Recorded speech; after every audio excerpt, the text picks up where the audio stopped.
Сәлем қыздар, бұл видеода мен море техникасын қолданып сағат немесе картина жасауды көрсететін боламын. Оған керек заттарды міне жазып қойдым.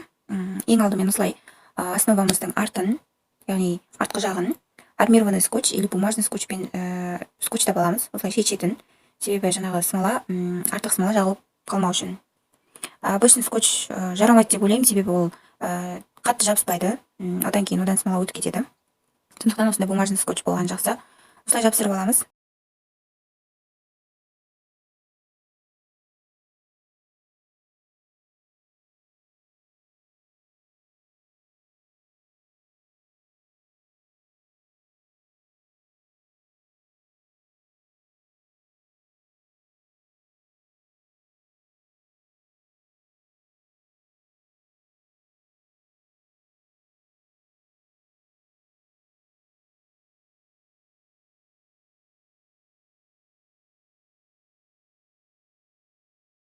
Одан кейін основаның астына сәл биіктетіп стаканчиктар қойып қойдым. Себебі сәл биік болып тұру үшін. Одан кейін осы основаны грунттап алған дұрыс. Енді краска болмай жатса, акриловый краска болмаса, грунт болмай жатса бола береді, боялмаған основа. Но желательно жаңағыдай бояп алсақ, жаңағы түстеріміз әдемі қанық болып шығады.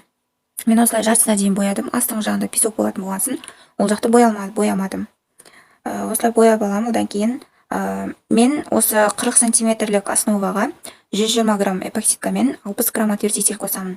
Ол жетеді. Ал менде мына жасаған кезде менде сәл артық болып кетті, сәл артықтау қолдандым. Бірақ 40 сантиметрге жаңағы айтқандай 120-да 60 жетеді. Осылай 2-3 стаканға бөліп құямын. Өпшек құйып алғаннан кейін бөліп қоятын боламын.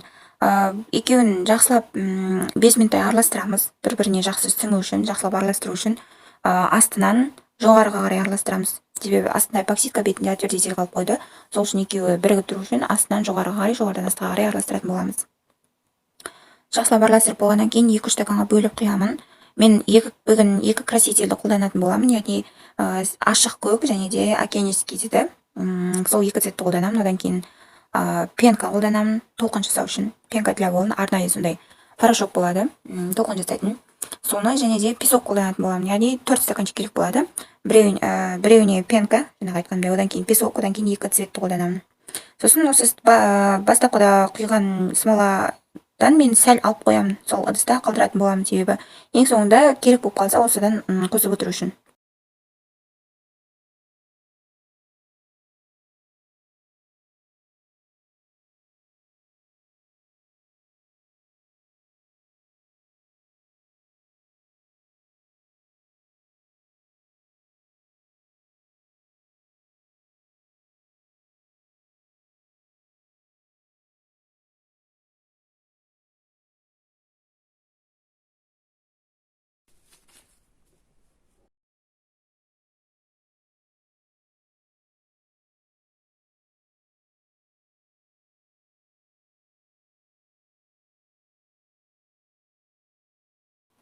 Осылай песокты саламын. Одан кейін жақсылап араластырып, астыңғы жағына жағатын боламын. Ең алдымен эпоксидка жағып алған жақсы екен, себебі жақсылап жабысу үшін эпоксидкадан сәл жағып аламыз. Одан кейін песокты орнататын боламын.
Одан кейін осылай екі красительді бөліп алғаннан кейін жақсылап оны да араластырып основаның бетіне құятын боламын. Жоғары жағына ашық көкті, ортасына кенежке сүтті жағамын.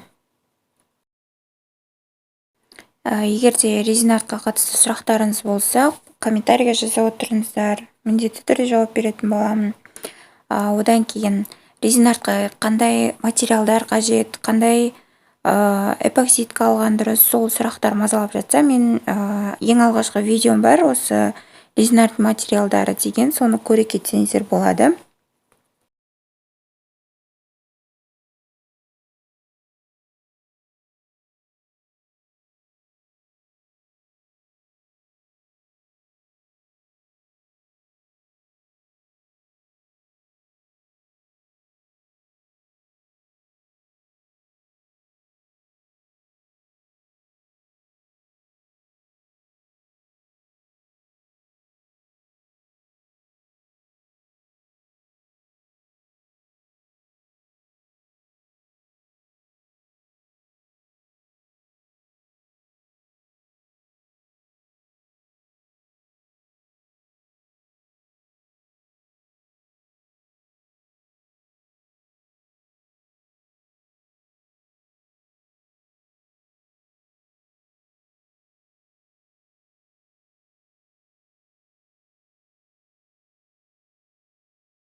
Осылай құйып жақсылап құямыз.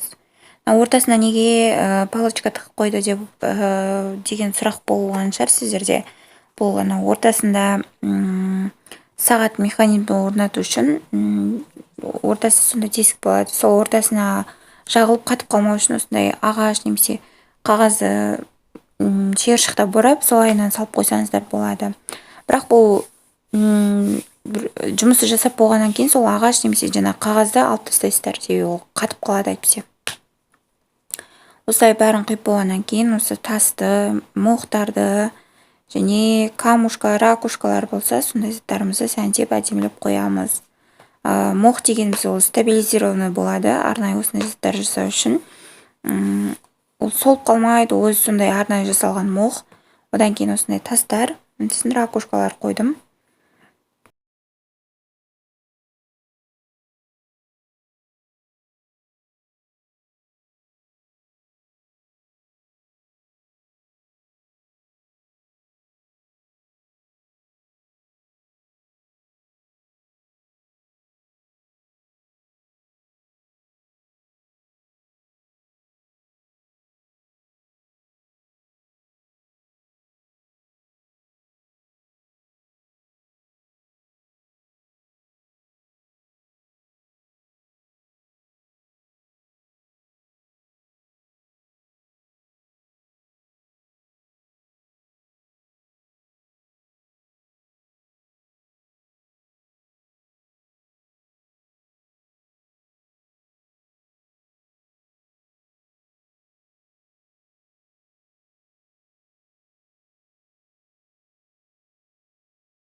осылай әдемі етіп сағат өз қолдарыңызбен картина жасап, жақындарыңыздың туған күніне болмаса сондай мерекелерге сыйласаңыздар өте керемет сыйлық, ерекше есте қалатындай.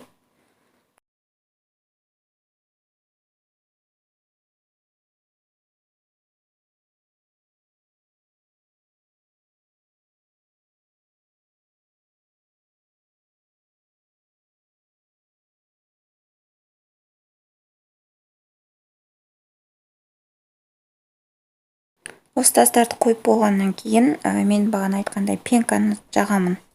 Пенканы жіңішке етіп жағатын боласыздар, әдемі толқын шығу үшін. Менде сәл дұрыс емес болып қалды, бірақ ең соңында затым әдемі шықты. Мен осылай пенканы құйып болғаннан кейін фенмен үрлейтін боласыздар, әдемі толқын жасап. Менде ол жер түспей қалыпты, өкінішке орай. На самом деле түсіріп тұрмын деп ойлаппын, бірақ ол видео түсірмепті.